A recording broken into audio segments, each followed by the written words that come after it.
Some students at UC Davis are changing the rules of the road. They've made it possible to drive one of the biggest SUVs out there without guzzling gas. Their Chevy Suburban gets nearly 30 miles to the gallon and has just won the title Future Truck 2000.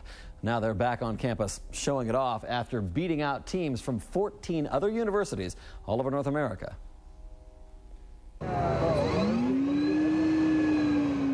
It sounds a bit like your vacuum cleaner, but this super efficient, mostly electric SUV has the power of a monster V8. We smoked the tires both first and second gear when we had the quarter-mile drag race, so it was very impressive, to say the least.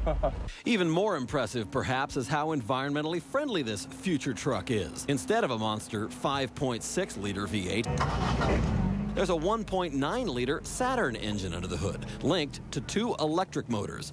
UC Davis engineering students designed this hybrid to run only on its batteries around town, where the vast majority of driving is done. The global warming contribution of the vehicle actually drops to as low as some of the most efficient cars sold today, and that includes a Toyota Prius. All kinds of high-tech gadgetry tells the truck which motor to use and when. The university spent $500,000 on this prototype, but says General Motors could make it much cheaper. They built it in the volumes that are necessary. This would cost about $5,000, $6,000 more than a conventional truck. Now, some of the features are quite a bit lower tech and much less expensive. These retractable spoilers actually increase fuel efficiency by about 10% on the highway. Professor Frank says Detroit could put them on essentially for the cost of a windshield wiper assembly.